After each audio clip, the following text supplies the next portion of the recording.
Hi friends, welcome to home season with love.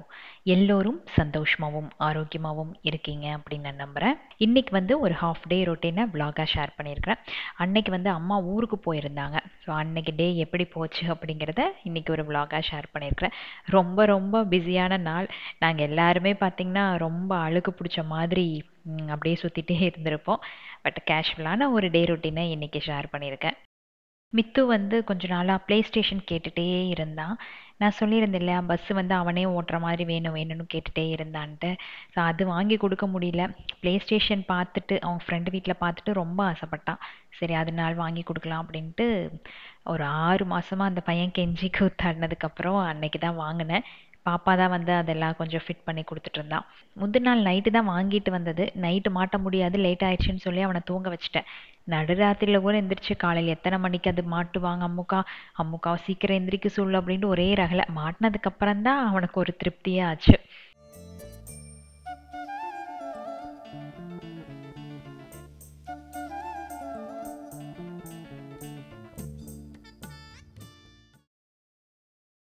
Sunday அப்படின்னாலே ரொம்ப jolly ரிலாக்ஸான நாள் ஆயிருது இல்லையா.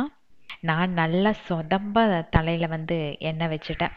வீக்லி ட்வைஸ் இல்லைன்னா த்ரைஸ் இந்த மாதிரி நல்லா வச்சு ஒரு 2 hours ஊறிச்சு அப்படின்னா அந்த ஹீட் கொஞ்சம் கம்மியாகுது. பாப்பா என்கிட்ட மாட்டவே மாட்டான். ரகலை பண்ணி தான் உட்கார வைக்கணும். அது என்னன்னு தெரியல, இப்போ இருக்கிற குழந்தைகளுக்கு எண்ணெய் வைக்கிறது சுத்தமாகவே பிடிக்க மாட்டேங்குது. இவளுக்கு தான் அப்படின்னா மித்திரனுக்கு வச்சு விட்டேன்னா கையில் தொட்டு நீவி பார்ப்பான்.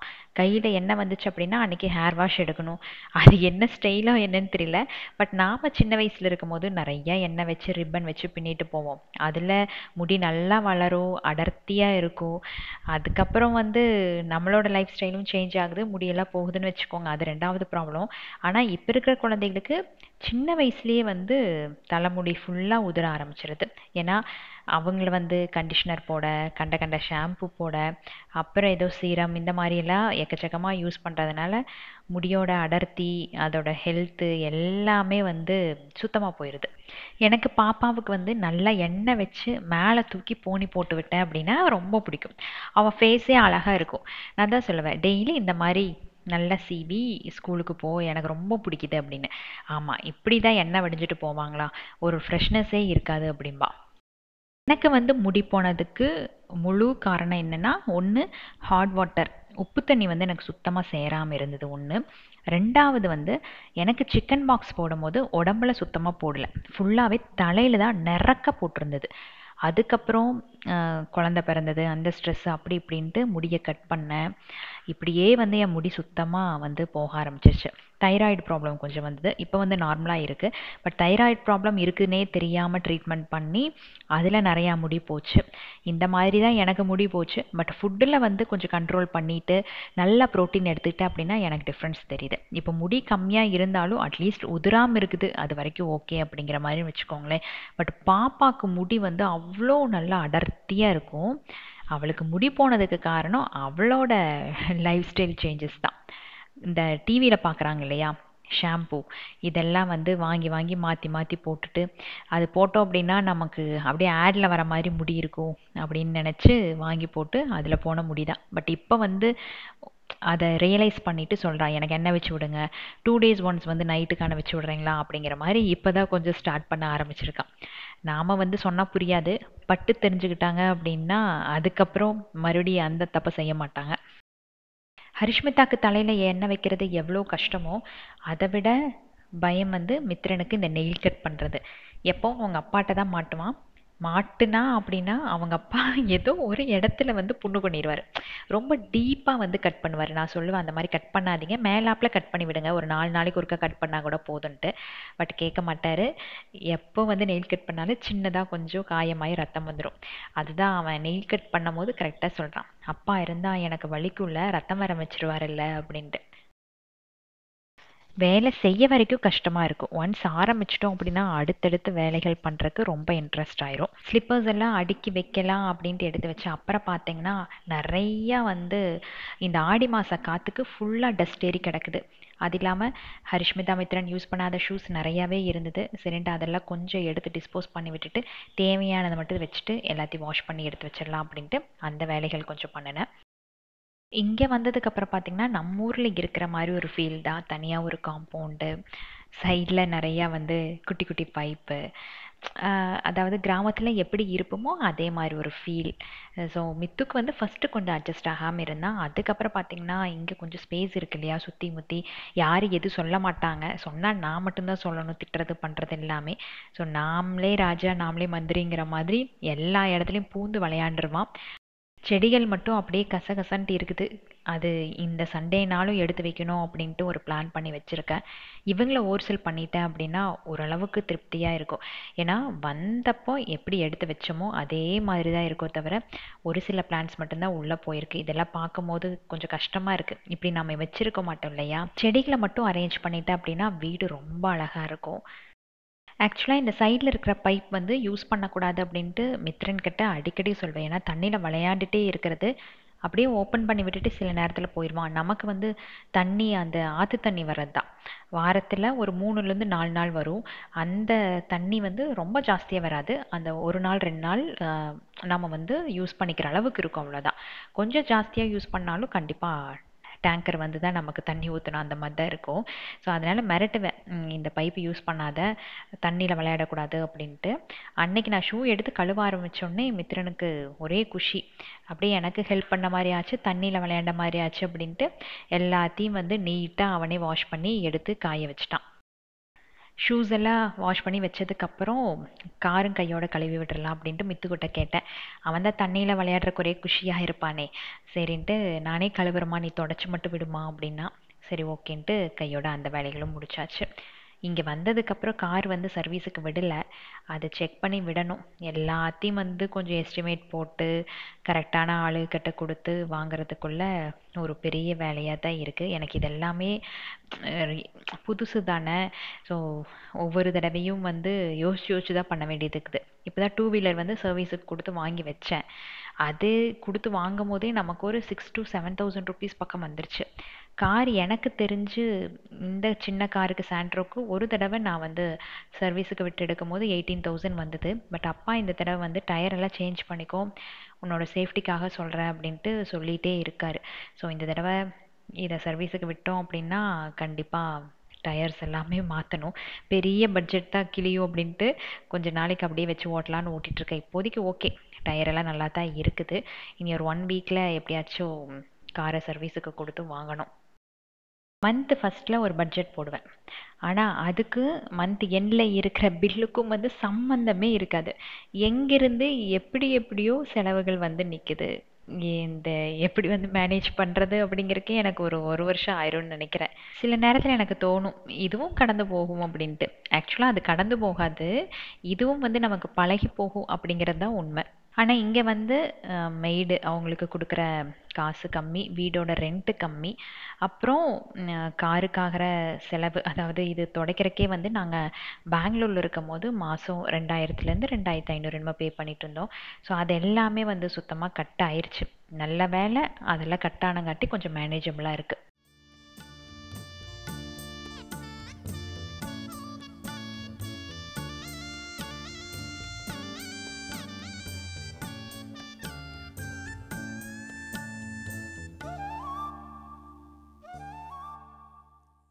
காரெல்லாம் வாஷ் பண்ணி முடிச்சதுக்கப்புறம் பாப்பாவும் மித்துக்குட்டியும் வந்து மேங்கோ ஜூஸ் வேணும்னு சொல்லியிருந்தாங்க. சரின்ட்டு அது கொஞ்சம் ரெடி பண்ணி கொடுத்தேன். அம்மா ஊருக்கு கிளம்புறதுக்கு முன்னாடி கொஞ்சம் மேங்கோவெல்லாம் எடுத்து வாங்கி வச்சுட்டு கிளம்புனாங்க. ஆனால் அந்த பழம் வந்து சுத்தமாக சரியில்லை, ரொம்ப புளிப்பு. அந்த அக்கா வந்து ஃபஸ்ட்டே சேல் பண்ணும்போது எனக்கு கொஞ்சம் பழங்களை சரியில்லாத மாதிரி தான் தோணுச்சு. நான் வந்து வேண்டாங்க்கா வேண்டாங்க்கான்னு சொல்லிட்டேன். பட் அடுத்த நாள் என்ன பண்ணிட்டாங்க, நான் இல்லாத டைமில் அக்காட்ட நான் சொல்லியிருக்கிறேன் நீங்கள் வாங்கிக்கோங்கன்னு சொல்ல, அம்மா நான் ஆஃபீஸில் இருக்கங்காட்டி என்னை டிஸ்டர்ப் பண்ணல, ரகலை பண்ணி கொடுத்துட்டு போயிட்டாங்க. 3 பழம் கொடுத்தாங்க. அது வந்து கிலோ 350 450 என்னமோ சொல்லி அம்மா சொன்னாங்க. அது வாயிலே வைக்கிறதுக்கு அந்த அளவுக்கு புளிப்பு. ஜூஸ் மட்டும்தான் போட்டு சாப்பிட்ற மாதிரி இருந்தது. இப்போ வந்து மாம்பழ சீசன் இல்லாததுனால புளிக்குதுன்னு நினைக்கிறேன். அந்தந்த சீசனுக்கு அந்தந்த ஃப்ரூட் சாப்பிட்டா மட்டும்தான் நமக்கும் நல்லது. ஆக்சுவலாக மாம்பழம் சாப்பிட்டோம் அப்படின்னா பயங்கரமாக வெயிட் போடும். இது நான் எக்ஸ்பீரியன்ஸ் பண்ணியிருக்கேன்.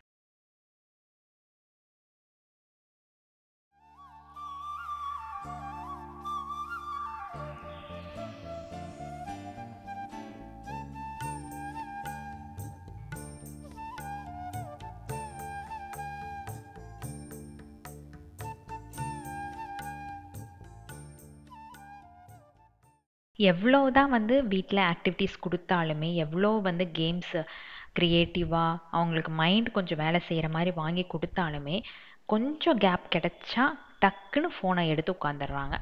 அந்த ஷார்ட்ஸில் எனக்கு தெரிஞ்சு ஒரு சில வீடியோஸ் வந்து பிடிக்கவே பிடிக்கல.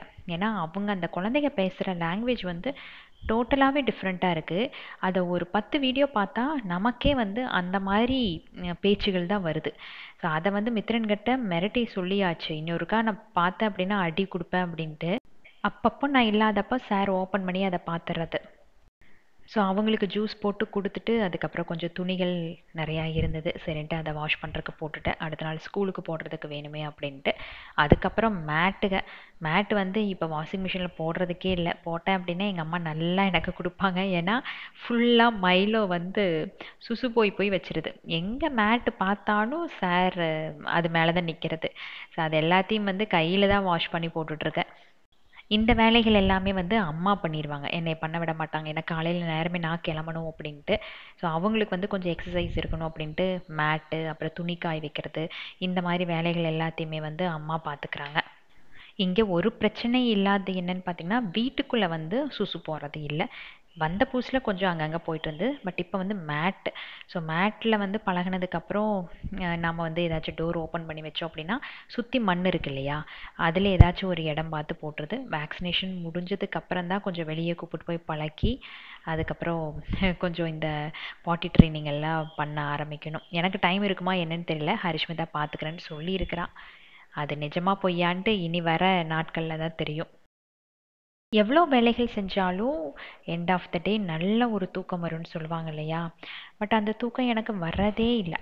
நானும் வந்து அறக்க பறக்க வேலைகள் செஞ்சுட்டு உடம்பெல்லாம் டயர்ட் ஆகிற அளவுக்கு பண்ணினாலுமே போய் படுத்தேன் அப்படின்னா அந்த தூக்கம் வர்றதில்லை. அப்படியே தூங்கினாலும் ஒரு 10 நிமிஷம், கரெக்டாக அந்த 11 12வது நிமிஷம் முழிச்சிட்டேன் அப்படின்னா அதுக்கப்புறம் 2 to 3 hours ஆகிரும் மறுபடி தூக்கம் வர்றதுக்கு. அன்னைக்கு எவ்வளோ வேலைகள் செஞ்சேன்னு தெரியுமா? செஞ்சு முடிச்சுட்டு சாப்பிட்டு சாப்பிட்றதில்ல, அதுக்கு முன்னாடி சாப்பிட்றதுக்கு முன்னாடி குளிச்சுட்டு வந்து சாப்பிட்டு சரி தூங்கலான்ட்டு அந்த ஹாலில் அப்படியே ஒரு தலைகாணி போட்டு படுக்கிறேன். சுத்தமாக தூக்கம் வரல. லஞ்ச் வந்து ரொம்ப சிம்பிளாக முடிச்சிட்டோம். ஒயிட் ரைஸ் மட்டும்தான் வச்சோம். சிக்கன் கிரேவி காலையிலேயே வச்சது இருந்தது, சரின்ட்டு ஒயிட் ரைஸு சிக்கன் கிரேவி, அது கூட வந்து பாப்பா கொஞ்சம் நன்னாரி கேட்டிருந்தா, அதனால் அது கொஞ்சம் மிக்ஸ் பண்ணி வச்சுருந்தேன் ஃப்ரிட்ஜில். அது வச்சு அன்றைக்கி மத்தியானம் லஞ்சை வந்து நாங்கள் ஃபினிஷ் பண்ணிட்டோம். அப்பாவுக்கும் மித்துக்கும் கொஞ்சம் பசிக்குதுன்னு சொன்னாங்க, சரின்ட்டு அவங்களுக்கு கொடுத்துட்டு அதுக்கப்புறம் நான் கொஞ்சம் வேலைகள் முடிச்சுட்டு அப்புறம் தான் லஞ்ச் எடுத்துக்கிட்டேன். இடையில வந்து நான் வெயிட் போட்டுச்சுன்னு சொன்னேன் இல்லையா, அதுக்கு காரணம் வந்து இந்த நன்னாரி சர்பத்து. இந்த சர்பத்து நம்ம குடிக்கும் போது எக்கச்சக்கமாக வந்து சுகர் ஆட் பண்ணுறோம். டெய்லி இது வந்து விடாமல் குடிச்சிட்டு இருந்ததுனால தான் எனக்கு வெயிட் கெயின் ஆயிருக்கு. ஸோ இதை வந்து கம்ப்ளீட்டாக நான் ஸ்டாப் பண்ணிட்டேன். பாப்பாக்குமே பார்த்திங்கன்னா ஒரு 1 to 1.5 kg வந்து ஏறி இருக்கு. நாங்கள் 2 பேருமே எதுடா பொதுவாக சாப்பிட்டோன்னு பார்த்தா இந்த ஒரு ஜூஸ் தான். எப்போவுமே ஹெல்த்தியாக வெயிட் ஏறிச்சு அப்படின்னா அது வந்து ஓகே, பட் இதில் தெரியறது என்னென்னா அன்ஹெல்த்தியாக நமக்கு வெயிட் ஏறுது அப்படின்ட்டு. சுகர் ஒன்று தான். பல்லு வலி டக்குன்னு வந்ததுக்கு காரணம் அதுதான். நாங்கள் இது கொஞ்சம் ஜாஸ்தியாக எடுத்துட்டோம், உடம்புக்கு வந்து கொஞ்சம் குளிர்ச்சி வேணும் வேணும் வேணும்ன்ட்டு இந்த நன்னாரி சர்பத்தை வந்து கொஞ்சம் ஜாஸ்தியாக எடுத்துக்கிட்டோம். அதுக்கப்புறம் தான் எனக்கு, பாப்பாவுக்கு, மித்துக்கு 3 பேர்த்துக்குமே லைனாக வந்து பல்லு வலி வர ஆரம்பிச்சது. நான் இதுதான் அப்படின்னு கெஸ் பண்ணுறேன், கண்டிப்பாக இதாக தான் இருக்கும். மித்துக்கு பாப்பாவுக்கு மட்டும் சாப்பாடு கொடுத்துட்டு அதுக்கப்புறம் வாஷிங் மிஷினில் கொஞ்சம் துணியெல்லாம் போட்டிருந்தேன், அதெல்லாம் காய வச்சுட்டு அதுக்கப்புறம் ஃப்ரெஷ்அப் ஆகிக்கலாம் அப்படின்ட்டு அந்த வேலைகள் முடிச்சுட்டு அப்புறம் போயிட்டேன்.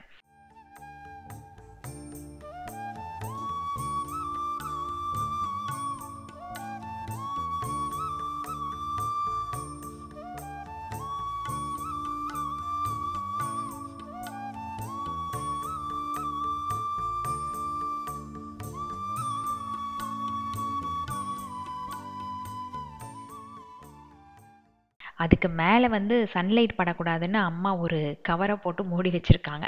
நான் பார்க்கும் போதெல்லாம் இதை தூக்கி வீசணும், ஒரு மாதிரி அசிங்கமாக இருக்கே அப்படின்னு நினச்சிட்டே இருப்பேன். ஆனால் தூக்கி வீசினேன் அப்படின்னா எங்கள் அம்மா சத்தம் போடுவாங்க. ஸோ அவங்க இல்லாதப்ப இதை ரிமூவ் பண்ணிடலாம் அப்படின்ட்டு கையோட ரிமூவ் பண்ணிட்டேன். இது ஆல்ரெடி வந்து வெயிலெல்லாம் பட்டு ஒரு மாதிரி தான் இருக்குது. இதுக்கு மேலே அந்த கவரை போட்டு ஒரு மாதிரி, அதாவது பார்க்குறக்கு ஒரு ஃப்ரெஷ்ஷாகவே இல்லை. அதை அப்படி அப்படியே வந்து அரேஞ்ச் பண்ணி வச்சுருந்தாங்க. இன்னும் நம்மளோட கை வந்து எங்கேயும் படலை. பட்டுச்சு அப்படின்னா கொஞ்சம் வந்து நமக்கு ஏற்ற மாதிரி க்ளீனாக வச்சுக்கலாம். அவங்களுக்கு எது முடியுதோ அந்த மாதிரி வந்து அவங்க செட் பண்ணி வச்சுருக்காங்க. டீ தூள் எல்லாம் வந்து அந்த பாக்ஸில் போட்டு வச்சுருந்தோம். ஆனால் அது காய வச்சு அதுக்கப்புறம் செடிகளுக்கு போடுறது நல்லது. அதனால் அது கூடயே வந்து முட்டையும் வந்து இருந்தது. சரின்ட்டு எல்லாத்தையும் ஒரு நாள் வந்து காய போட்டுடலாம் அப்படின்ட்டு அன்னைக்கு அந்த வேலையும் கையோட முடிச்சிடலாம் அப்படின்ட்டு அதை கொஞ்சம் எல்லாத்தையும் ஸ்ப்ரெட் பண்ணி விட்டேன். ஆனால் அந்த முட்டை வாசத்துக்கு மைலோ விடவே இல்லை. எப்படா அந்த இடத்துக்கு அவனை விடுவாங்க, எல்லாத்தையும் கடிச்சு திங்கலாம் அப்படின்ட்டு அதையே தான் சுற்றிட்டு இருந்தான். நல்லா ட்ரை பண்ணி எடுத்து வச்சிட்டேன் அப்படின்னா இந்த ஹைபிஸ்கஸ் பிளான்ட்டுக்கு வந்து கொஞ்சம் போட்டு விட்டுட்டோம் அப்படின்னா நல்லா பூ பூக்க ஆரம்பிக்கும். இங்கே நல்லா வெயில் வேறு இருக்கு இல்லையா, அதனால செம்பருத்தி பூ ரோஸ் எல்லாம் கொஞ்சம் நிறைய வச்சோம் அப்படின்னா பூத்து குலுங்கும் அப்படின்னு நினைக்கிறேன். அதை வந்து வாங்கி ட்ரை பண்ணணும். ஃபஸ்ட்டு அரேஞ்ச் பண்ணிவிட்டு எந்தெந்த இடத்துல வைக்கலாம் அப்படின்ட்டு நமக்கு கொஞ்சம் வந்து ஐடியா கிடச்சிருச்சு அப்படின்னா அதுக்கேற்ற மாதிரி நிறைய பூச்செடி வாங்கி வைக்கலாம் அப்படின்ட்டு ஒரு பிளானில் இருக்கேன். ரோஸ் அப்புறம் வந்து இதுதான் செம்பருத்தி செடி தான். இந்த சேஃப் வாஷோட டப்பா, அப்புறம் ஏதாச்சும் ஒரு பிளாஸ்டிக் பாக்ஸ் எல்லாம் கிடச்சிது அப்படின்னா அம்மா இந்த மூலையில் தூக்கி போட்டுருவாங்க. ஏன்னா இந்த பேப்பர் வாங்குறதுக்கு வருவாங்க இல்லையா, அவங்கெல்லாம் வந்து 10 ரூபா 12 ரூபா அப்படி கொடுத்து வந்து வாங்கிட்டு போகிறாங்க. ஸோ நாம் அந்த ஷூஸ் எல்லாம் கொஞ்சம் எடுத்து வச்சுருந்தோம் இல்லையா, எல்லாமே டேமேஜ் ஷூஸ் தான், யார் யூஸ் பண்ணுற மாதிரி இல்லை. சரின்ட்டு அது கூடயே போட்டுட்டு அன்றைக்கி அதை எல்லாத்தையும் வந்து விலைக்கும் போட்டுட்டோம். ஸோ போட்டுட்டு அதுக்கப்புறம் இந்த கம்போஸ்ட் பின்னும் வந்து மேலே இருக்கிறது எல்லாமே வந்து நிறைஞ்சிருச்சு. அது எப்படி மாற்றுறது அப்படின்னு தெரியல. ஏன்னா நம்மக்கிட்ட வந்து இது இல்லை, கொக்கோபிட் வந்து சுத்தமாக இல்லை, முடிஞ்சு போயிடுச்சு. இங்கே ஏதாச்சும் நர்சரிக்கு போய் தான் வாங்கிட்டு வரணும். சரி ஜஸ்ட்டு அந்த மேலே இருக்கிற பாட்டை மட்டும் தூக்கி கீழே வச்சுட்டு எம்டி பாட்டை மேலே வச்சுட்டு லைட்டாக சாண்டு மட்டும் போட்டு விட்ருக்கேன். அதுலேயே கொஞ்சம் கம்போஸ்ட் ஆகும்னு நினைக்கிறேன். இந்த தடவை ட்ரை பண்ணியிருக்கேன். அப்படி இல்லைன்னா மறுபடியும் கொக்கோபிட் வாங்கிட்டு வந்தால் ஸ்ப்ரெட் பண்ணி விடணும். பெங்களூரில் கம்போஸ்ட் ஆனது வந்து அப்படியே தூக்கிட்டு வந்துட்டோம், எந்த செடிகளுக்குமே போடவே இல்லை. அதெல்லாம் வந்து மக்கி போய் ஒரு மாதிரி கெட்டியான மாதிரி ஆயிடுச்சு மழை தண்ணியில் பட்டு. இந்த பாட்டுக்கு மேலே ஒரு மூடி இருக்கும் இல்லையா, அது பெங்களூரில் கடைசி வீடு மாற போகும்போதே வந்து விழுந்து உடஞ்சிருச்சு. அது ஒட்ட வச்சு தரேன் அப்படின்ட்டு ஹஸ்பண்ட் சொல்லியிருந்தாரு. பட் அது ஒட்ட வைக்கவே இல்லை, அது அப்படியே விட்டுட்டு வந்துட்டேன் நான். அதே மாதிரி அம்மா வீட்டில் இருந்த மூடியும் அதே டைமில் தான் வந்து உடஞ்சி போச்சு. ரெண்டுக்குமே பார்த்திங்கன்னா மூடி இல்லை. இந்த கம்போஸ்ட் பின் நிறையா பேர் கேட்டுகிட்டே இருக்கீங்க, ரொம்ப நல்லா இருக்குது. டெய்லி டம்ப் அதோட வெப்சைட் நேமு. அதில் ஆர்டர் பண்ணிங்க அப்படின்னா நிறையா ஏரியாவுக்கு வந்து வீக்லியே டெலிவர் பண்ணுறாங்க. நான் சப்போஸ் இதில் ஏதாச்சும் பாட்டு வந்து கொஞ்சம் டேமேஜ் ஆயிடுச்சுன்னா வேற ஒரு பாட் வாங்கி வைக்கலாம் அப்படின்ட்டு யோசிச்சுட்ருக்கேன். இப்போதைக்கு இது ஓகே. கிட்டத்தட்ட ஒரு 6-7 வருஷமாக நான் இது வந்து யூஸ் பண்ணிகிட்ருக்கேன். ஸோ அதனால் ஒர்த் ஃபார் த மணி அப்படின்னு தான் சொல்லலாம். டெய்லி டம்ப் சரியா, அது ப்ரமோஷன் எதுவும் இல்லை. அவங்களோட ப்ராடக்ட்ஸ் எல்லாமே வந்து நல்ல குவாலிட்டியாக இருக்கும். உங்களுக்கு தேவைப்பட்டுச்சு அப்படின்னா நீங்கள் செக் பண்ணி பார்த்துக்கோங்க. பெங்களூரில் கம்போஸ்ட் ஆனதை நானும் போட்டு அமுத்தி பார்த்தேன், அது சுத்தமாக உள்ளே போகவே இல்லை, அது உடைக்கவும் முடியல. சரி அப்படின்ட்டு அங்கே பக்கத்தில் இருக்கிற வாழை மரத்துலேயே தூக்கி போட்டுட்டேன். மழை பெஞ்சுது அப்படின்னா அப்படியே அந்த செடிகளுக்கு வந்து உரமாக போயிடட்டும் அப்படின்ட்டு. ஸோ ஈவினிங் வந்து எல்லாருமே ஃப்ரெஷ்அப் ஆகிட்டோம். நைட்டு வந்து டின்னருக்கு எதாவது சிம்பிளாக பண்ணிக்கலாம் அப்படின்ட்டு தோசை ஏதாச்சும் சட்னி அந்த மாதிரி வச்சுக்கலாம் அப்படின்னு பிளான் பண்ணிவிட்டு சாயங்காலம் ரிலாக்ஸாக குழந்தைங்க கூட தான் இருந்தேன். கொஞ்ச நேரம் வந்து ஒரு ட்ரைவ் போயிட்டு வந்தோம். மித்து வந்து கார்டனுக்கு நான் தண்ணி ஊற்ற ஆரம்பித்தேன், குடுமா நானே பண்ணுறேன் அப்படின்ட்டு. அன்னைக்கு எல்லா வேலையும் மித்து தான் பண்ணுச்சு. ஷூ கழுவுனது, அப்புறம் கார் கழுவுனது, செடிகளுக்கு தண்ணி ஊற்றுனது, இந்த மாதிரி நிறையா வேலைகள் வந்து அவன் தான் பண்ணினான். ஒரு தடவை தான் சொல்லி கொடுத்தேன், இந்த மாதிரி ஊற்றணும், இந்த செடிகளுக்கு ஊற்றக்கூடாது அப்படின்ட்டு. ஸோ அவனே வந்து அதை ட்ரை பண்ணி கொஞ்சம் கொஞ்சம் கொஷின்ஸ் கேட்டுகிட்டே தான் இருந்தான். பட் வந்து மேனேஜபிள், அவன் வந்து கற்றுக்கிட்டான் அப்படின்ட்டு எனக்கு ஒரு சந்தோஷம். மித்ரனை பொறுத்த வரைக்கும் ரொம்ப சென்சிட்டிவ். நான் ஏதாச்சும் இப்படின்னு சொல்கிறதுக்கு முன்னாடி கண்ட கதை கதைன்னு தண்ணி நிற்கும். ஆனால் அவனை திட்டுறக்கு மனசே வராது, ஏன்னா அவ்வளோ குறும்பெல்லாம் பண்ணாது. என்னை மீறி ஒரு சில நேரத்தில் திட்டிட்டேன் அப்படின்னா அவனை பார்க்கவே முடியாது. ஏதாச்சும் ஸ்கூலுக்கு போகிற நேரத்துலலாம் திட்டிட்டேன் அப்படின்னா என்னை திரும்பி பார்த்து கூட போயிட்டு வரேன்னு சொல்ல மாட்டான், அப்படியே அழுதுகிட்டே போகும். சாயங்காலம் அவனை பார்க்க வரைக்கும் மனசு கஷ்டமாகவே இருக்கும். ஈவினிங் கொஞ்சம் டைம் இருந்தது. அந்த டைமில் அடுத்த வாரத்துக்கு என்னென்ன வேலைகள் பண்ணணும், எது ப்ரையாரிட்டி அப்படிங்கிறது எல்லாமே கொஞ்சம் செக் பண்ணி டைரியில் நோட் பண்ணி வச்சுக்கிட்டேன். டெய்லி வந்து டு டூ லிஸ்ட்டு போடுவேன். அப்படி இருந்தும் வந்து ஏதோ 1-2 மிஸ் ஆயிரும். ஸோ ஒரு நாள் உட்காந்துட்டு அந்த வாரத்துக்கு தேவையானது முக்கியமானதெல்லாம் வந்து மைண்டில் வர வச்சு எழுதி வச்சுட்டேன் அப்படின்னா, டு டூ லிஸ்ட் போடும்போது ஏதாச்சும் ஒன்று மிஸ் பண்ணியிருந்தேன் அப்படின்னா அது கூட அப்படியே ஆட் பண்ணிக்கிறது. எல்லா விஷயங்களும் எல்லாத்துக்கிட்டையும் டிஸ்கஸ் பண்ணுறது இல்லை. எனக்கு எது சரின்னு படுதோ அதை நான் வந்து பண்ணுறேன். பட் எல்லா விஷயங்களும் வந்து கரெக்டாக போகுதா அப்படின்னா இல்லைன்னு தான் சொல்ல முடியும். பட் எக்ஸ்பீரியன்ஸ் ஆகணும். சில தப்புகள் பண்ணணும். அது மூலமாக கொஞ்சம் லெசன்ஸ் வந்து நமக்கு தெரியணும். அப்பப்போ தான் ஒன்று வந்து நம்ம கற்றுக்குவோம். அதனால் சின்ன சின்ன மிஸ்டேக்ஸ் எதாவது பண்ணால் கூட அதையும் வந்து நோட் பண்ணி வச்சுக்கிறது. அடுத்த தடவை இதை வந்து பண்ணக்கூடாது அப்படின்ட்டு. ஏன்னா நிறையா விஷயங்கள் வந்து எனக்கு அப்போ ஞாபகம் இருக்குது. ஒரு 2 நாள் கழிச்சு கேட்கும்போது சுத்தமா எனக்கு ஞாபகமே இருக்கிறதில்ல. அதனால டைரி எழுதுறது ஒண்ணு தான் வந்து அ எனக்கு சேஃப்டி அப்படிங்கிற மாரி ஒவ்வொன்னும் எப்ப நான் எது பண்ணுனாலும் அத வந்து அப்பவே நோட் பண்ணி வச்சுக்கிறது. டாக்குமெண்ட்ஸ் எல்லாமே டாக்குமெண்ட்ஸ்னா இந்த பில்ஸ் இந்த மாரி விஷயங்கள் எல்லாத்தையுமே வந்து தனித்தனியா ஃபைல் பண்ணி வச்சுக்கிறது. அதுமே சில நேரத்துல எங்க இருக்குன்ட்டு அம்மாவ கேட்டு கொஞ்சம் கன்ஃப்யூஸ் ஆயி அப்புறம் தான் எடுக்கிறது. இது பேர் வந்து டிப்ரஷன் சொல்லுவாங்கன்னு எனக்கு தெரியும். அது இருக்கு. நல்லாவே எனக்கு தெரியுது. நான் சொன்ன மாரி 2, 3 ஆன்லைன் கிளாஸஸ் வந்து கேட்டிருக்கேன்.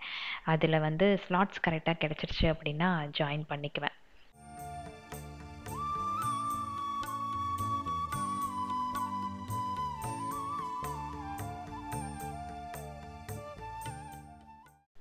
இது வந்து எனக்கு கம்ப்ளீட்லி வேற லைஃப்.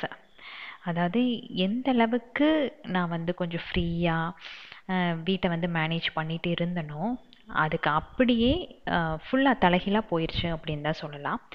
பட் மேனேஜ் பண்ணிக்குவேன் அப்படின்ட்டு எனக்கு ஒரு நம்பிக்கை இருக்கு. இப்போ வரைக்கும் மேனேஜ் பண்ணியாச்சு. இது ஒரு 2 நாள்ல முடியிற விஷயம் இல்ல. லைஃப் லாங் இந்த மாதிரி தான் நம்ம ட்ராவல் பண்ணணும் அப்படின்ட்டு கடவுள் வந்து நமக்கு எழுதுனதுக்கப்புறம், நம்ம இப்போ நடக்கிறத மட்டும் நம்ம யோசிக்கக்கூடாது. ஃப்யூச்சரையும் வந்து கொஞ்சம் ப்ரெடிக்ட் பண்ணி அதுக்கேற்ற மாதிரி நம்ம எல்லாத்தையும் பிளான் பண்ணி கொண்டு போகணும் அப்படிங்கிறது தான் எனக்கு ஒரு தாட் ப்ராசஸ். என்னை பொறுத்த வரைக்கும் எக்காரணத்து கொண்டும் எந்த சூழ்நிலையிலும் யாருக்கிட்டையும் கடனை வாங்கக்கூடாது. ஒன்று, இஎம்ஐங்கிறது சுத்தமாக இருக்கக்கூடாது. நாம் வந்து இந்த டைமில் எல்லாமே வந்து கிரெடிட் கார்டு இருக்குது, அப்புறம் நிறையா வந்து இஎம்ஐ ஆப்ஷன்ஸ் இருக்குது, அது மூலமாக வாங்கிக்கலாம் அப்படின்ட்டு அதை சூஸ் பண்ணி வாங்குகிறோம். ஆனால் லைஃப்பில் அது ஒரு இடத்துல எவ்வளோ பெரிய பேர்டன் கொண்டு வந்து நிற்கும் அப்படின்ட்டு எனக்கு நல்லாவே தெரியும். ஸோ நம்ம இருக்கிற வரைக்கும் இருக்கிற காசை வச்சு லைஃப்பை மேனேஜ் பண்ணிட்டு போயிடணும். குழந்தைகளுக்கு நல்ல ஒரு படிப்பை கொடுத்தா போதும். நாம் போன காலத்தில் நம்மளோட கடன்களை அவங்க கட்டி அதனால் அவங்களுக்கு எக்ஸ்ட்ரா பேர்டன் வரக்கூடாது அப்படிங்கிறதுல நான் உறுதியாக இருக்கேன். ஸோ கடன் இல்லாத வாழ்க்கை இருந்தாலே ரொம்ப பெரிய புண்ணியம்னு சொல்லலாம். எவ்வளோ விஷயங்கள் யோசிக்க வேண்டியது தெரியுமா? ஒவ்வொரு இடத்துலையும் ஒவ்வொரு செலவு பண்ணும் போதும் நிறைய விஷயங்கள் யோசிக்கிறோம்.